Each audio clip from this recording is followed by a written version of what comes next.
Arrêtons-nous un peu sur l'un de ces experts. Pas plus intelligent que les autres, mais pas moins non plus. Pas plus connu, mais pas moins non plus.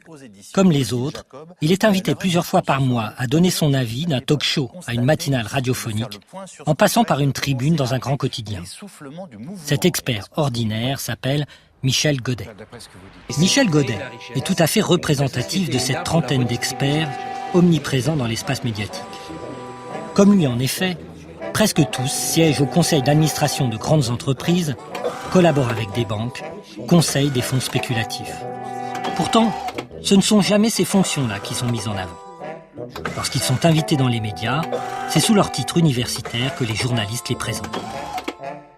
La question, c'est pourquoi les grands médias font-ils le silence sur ces collusions que j'ai appelées les liaisons dangereuses entre un certain nombre d'économistes qu'on invite systématiquement et les milieux d'affaires. Les citoyens, les auditeurs, les téléspectateurs regarderaient tout autrement un brillant économiste universitaire s'ils savaient que cet économiste est largement rétribué par les banques, les compagnies d'assurance et les sociétés privées, comme administrateur, c'est-à-dire au centre de la gestion de ces entreprises.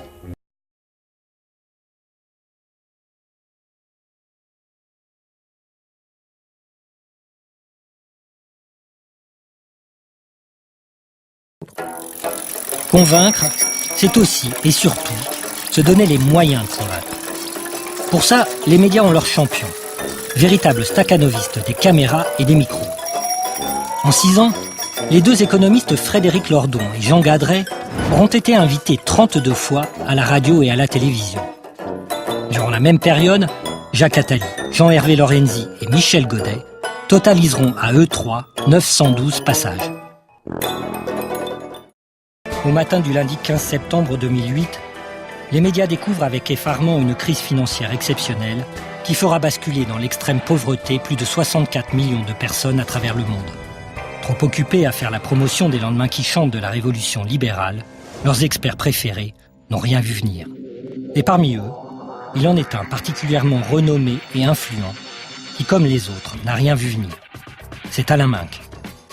En 2005, son ami Vincent Bolloré, ami de son ami Nicolas Sarkozy, lui a offert une émission sur sa toute nouvelle chaîne, Direct 8. Bonsoir, bonne année à tous. J'espère que Nous sommes le 5 janvier 2008. Alain Minc a comme invité l'incontournable Christian de Boissieu. Tous deux s'entretiennent sur les prémices de la crise américaine des subprimes, qui, rappelons-le, conduira 9 mois plus tard à l'écroulement dramatique des marchés financiers de l'automne 2008. Et finalement, sans qu'il y ait d'organes apparents de régulation, l'économie mondiale est plutôt bien gérée. Il y a un certain niveau de spéculation intellectuelle répétée, avec toujours le même type d'erreurs, et des erreurs énormes, qui devraient être également sanctionnées, non pas sur le plan financier, mais tout simplement parce qu'à un moment donné, un système démocratique devrait interdire à ces gens-là de conserver leur position, leur statut de grand expert, de grand prêtre, de ceux qui nous disent le vrai. Alors, nous en sommes très loin. C'est le propre de tout ce qui s'est passé avec cette crise. Elle a pris à revers, et là, on voit, c'est la séquence du contre-pied même, ça. Elle a pris à revers tous ces gens qui, pendant 20 ans, ont certifié que la déréglementation était le meilleur des systèmes. Bon, là, c'est la démonstration à grand spectacle d'une erreur, d'une colossale erreur. Bon.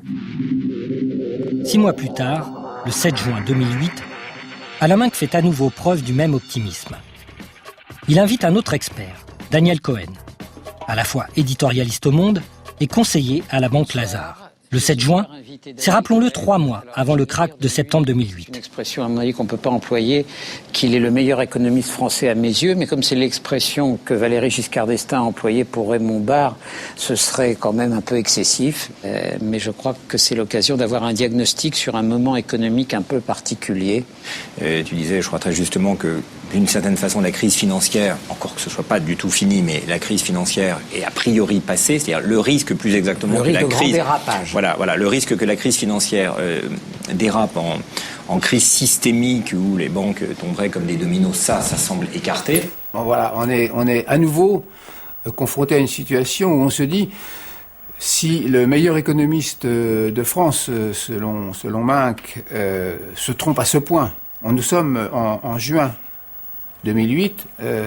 Est-ce que ça signifie que toute la profession est condamnée et que finalement personne n'a rien vu venir? Or non, voilà, il faut aussi pouvoir dire qu'un certain nombre de gens, y compris des économistes, ont vu les choses venir, et ça depuis plusieurs années. La vraie question est de savoir pourquoi ceux à qui on donne la parole sont ceux qui sont les moins critiques des fondements du système.